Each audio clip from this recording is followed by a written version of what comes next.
Hello, hello. This is Tracy Harrell, and it's all bigger than me, baby. I am back in the mountains. I am in Crystal Mountain, and I'm staying at the Alta Crystal Resort, and I'm here with the owner of the Alta Crystal Resort, Miss Maureen Gilbert. Maureen Gilbert. And I was just talking to her and her handsome beau, who manages this place, who's the general manager of the place, and they're so amazing. And so she's going to tell us a little bit about her story and how she transitioned from corporate America to living in one of the most beautiful places in the world. So can you tell us a little bit about, first of all, introduce yourself, and then tell us about how you got here. Sure.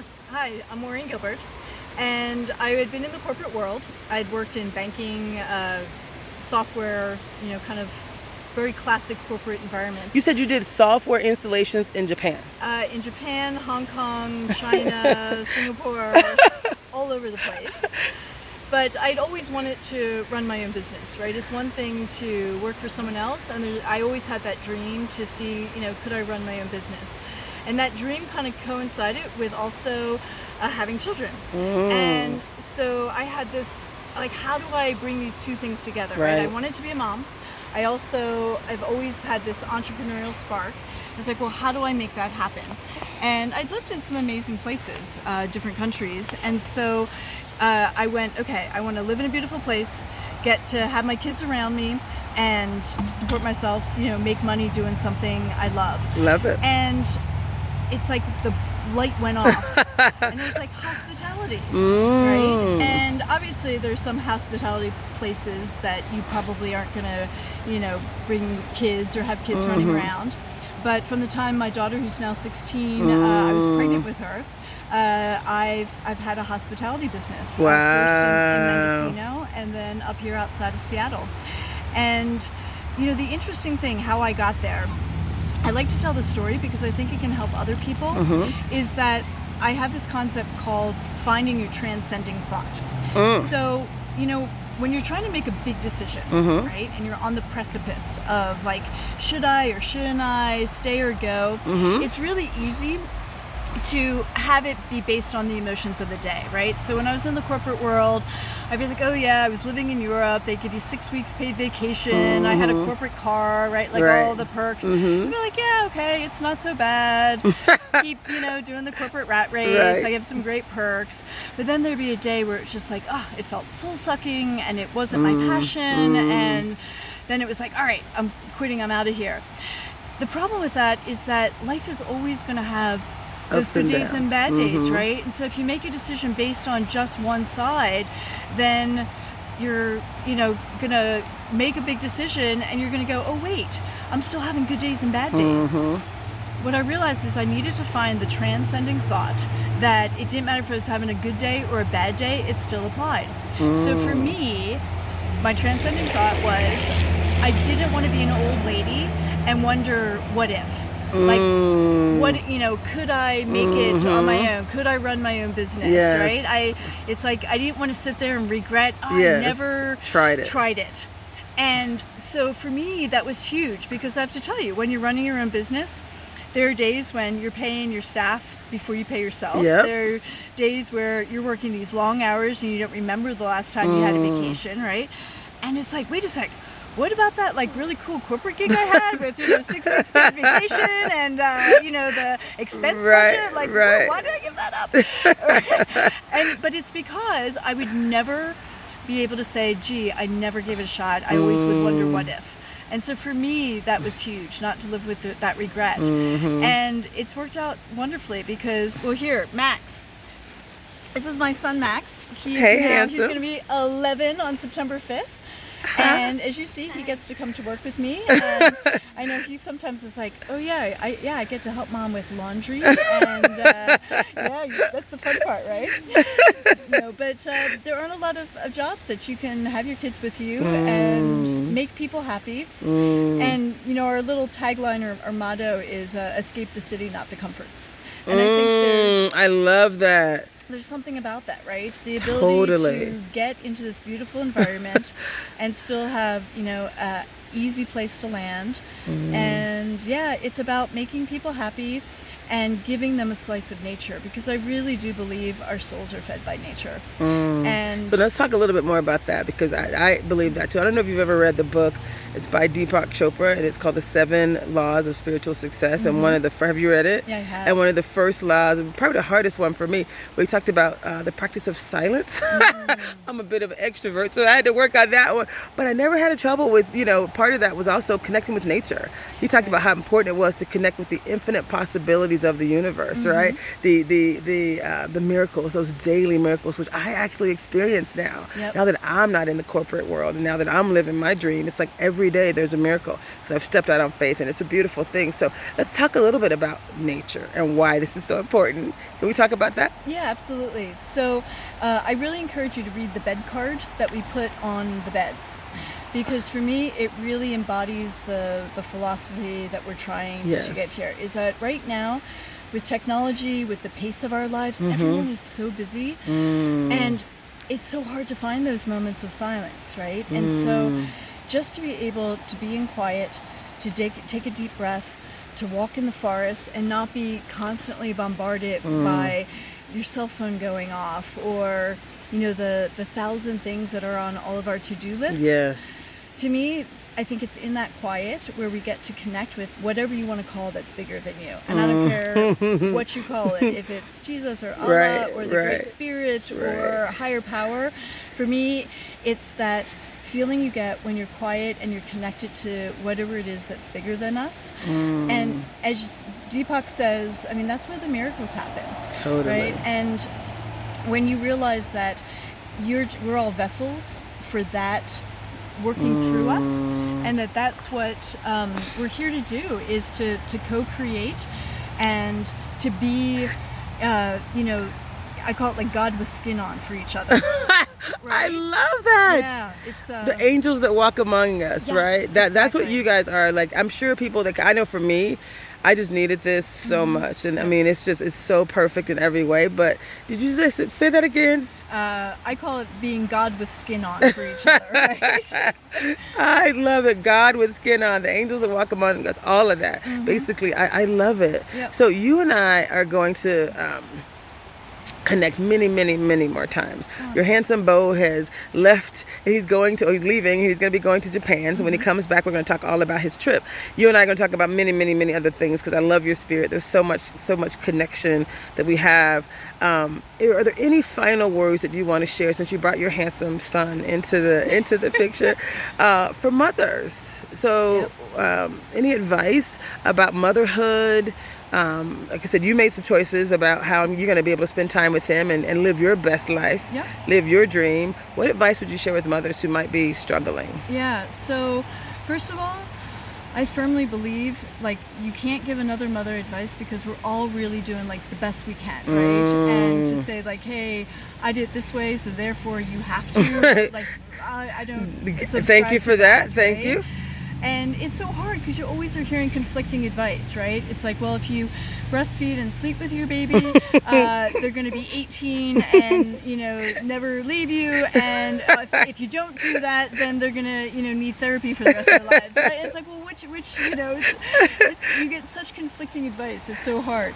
So, but I will say that we can't do it all as women. And I think we're getting sold a bill of goods, being told that we can. Like, we're supposed to be, Uber mothers that, bake homemade cookies. We don't dare buy them from the store, and we're there full time. Oh, and we have to be incredibly successful career women. And, like, it's too much. It is. It is. And so I really feel like what you have to do is listen to your heart and realize that there's always going to be choices and trade-offs, right? I just went to my 20-year grad school reunion. I attended business school at INSEAD, just south of Paris. And it was a little bit humbling, because a lot of the people I graduated with, their lives looked a lot more kind of bright and shiny, and I'll call it the traditional path of success. And I'm running a 26-room resort in the woods outside of Seattle, which is really paradise here in the Pacific Northwest. I've been to Paris. Right? Paris is lovely, but if I had to choose right now, guess where I am? Right here. I love Sunrise, this area. But however, I've gotten to be there for all the moments of my kids, right? And so I made some trade-offs and choices, and I think we all do. And it's really about being okay with that and giving ourselves permission and knowing that we're going to make choices and we're going to make mistakes. And as long as we keep trying the best for our kids, like, I think they know, right? It's not about being perfect. It's about progress. I love it. Yeah. Progress, not perfection. Yes. I love it. Thank you so much. Any final words, hugs and kisses to son? I know you, anything you want to say? What do you love most about your mom? How nice she is. Yeah, she is nice. She is nice. She's very playful. I'm playful and fun, he said. Oh, that is important. Moms that are so serious and tell their kids to stop playing, you not only allow him to play, but you play with him. I do. I love that. I'm kind of a silly Gucci mama. That's what I call it. Not Gucci like the expensive designer. Right. Gucci just like hugs and kisses and getting dirty and having fun and playing. How important is that for moms as well? I mean, moms and dads, I guess. I mean, I have not had kids by choice. I just knew it was just such a huge responsibility to raise like an amazing adult. I'm a bit of a control freak, and I knew there was no control in that process. So I was like, that's probably not for me. So for parents, any male and female, right, mothers and fathers, what have you done? I know you just said you don't want to give advice to other people, but what have you done to make him? He's a good kid. He's polite. He's obedient. I mean, those are, if that's a word I can use, and maybe that's for animals, I don't know. But he's polite and he listens. He's a good kid. He listens. So how do you figure that out? First of all, I think there's a little bit of luck in it, right? I mean, seriously.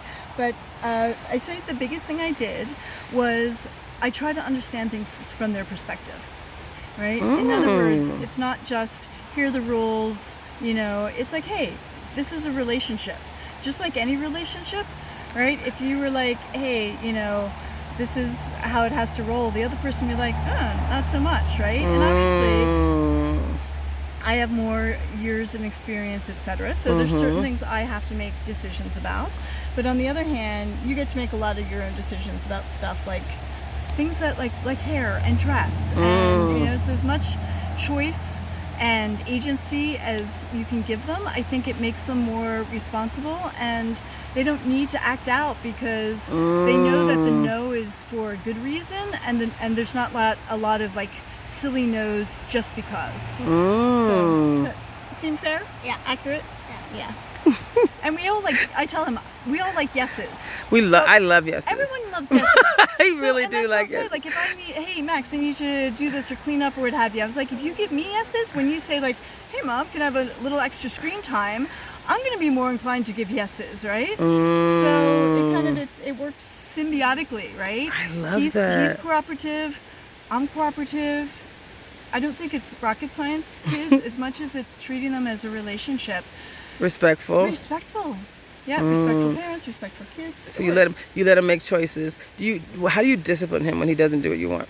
Well, again, I don't like the idea of discipline. Okay. From the standpoint of, I feel like discipline is meant to teach, right? So in other words, it's more about, hey, this is what I think you did wrong and why, and how it impacted me, as opposed to, okay, you did that, go to your room. I don't know what that teaches a kid, right? Or I love that. You know what this sounds like a little bit? So there's a book that I'm going to talk about in another show, and I definitely will invite you back for that. But it's the concept of nonviolent communication. I think the guy. I love Martin Rosenberg. Oh my God, Marshall Rosenberg. Thank you. Yes. Oh I yes. love him. So and he has videos for mothers and parents and kids. It's so cute. So you're basically living it. Well, you're doing it to the best of your abilities. It sounds do like. not hold me up as a poster child because I'm sure there are days to be like, oh yeah, you that yell? was not my. Do you yell? Yes. She's like, absolutely. I don't want to. I don't try to. Right. But I'm a human mama Right. too. And there are moments where it's like, really, kids? Really? That's what you're gonna do today? Yeah, right. I am not in the mood.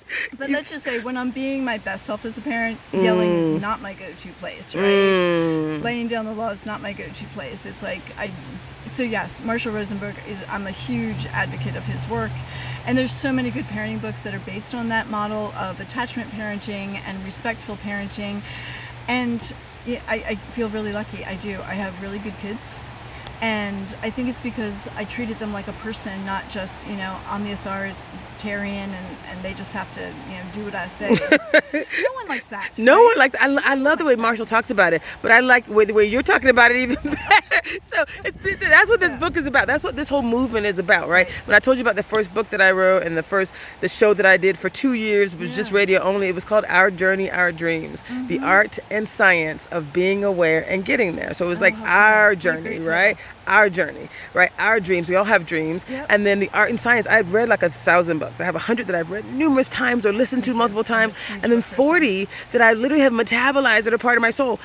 And I'm necessarily doing all the things they say, but I metabolize them and I know like what's important. And so Marshall, his book, and there's several. He actually has a couple, versions of that same book.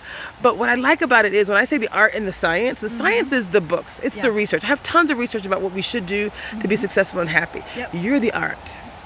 You, the storytelling, the people that are actually doing the work. So I really couldn't finish my book, and I really, the reason it's going to be kind of a special iteration. I actually am writing a third book on top of the two that are already written, because I kind of have to bring up this concept of it's all bigger than me, right? Yeah. Like I have to bring this video element into it, because it's really about hearing and seeing people who are really doing the work. The books will come; they're already written, right? I'll keep adding to them, and I'll keep modifying. But really, it's this concept of you telling your story. You're doing it. So I'm going to be connecting like these stories to the research, so people can see like, here's the book that talks about it, but here's someone who's actually doing it. Well, one last thing on parenting. Yes, please. Is that when I mess up, I always apologize to my kids. And I think that's huge. I love that. I had parents that I think they felt like they had to be perfect. And part of that perfectionism was never admitting they had messed up. And as I said to you, do I yell? Yes. Do I, drop the ball? And yes, absolutely. I'm human. But I think that's huge for them to see that just because I'm a grown-up, I make mistakes. But what do? You own it, you apologize, and you try to repair / make amends. And if you can do that, it gives them a good model for, hey, I don't have to be perfect either, but when I trip and fall, here's what needs to be done to... That's so beautiful. Yeah. Wow. And I would say if there's anything that, like a simple thing I think parents can do that would make a big difference, I don't know, I don't think a lot of parents apologize to their kids. Even when they yell. Yeah, there's that sense of like, somehow that makes them look like they're not, the parent. And for me, I'm like, no, I'm a parent, and I'm also human, and I make mistakes. And Wow. Wow, that is so awesome. I could talk to you for hours, but my honey's in the room right now. Yes. So you and I will definitely connect again. Well, great. I'm going to say again, it's all bigger than me, and I think you should end with a group hug. Oh, yeah. Love you, buddy. Aww.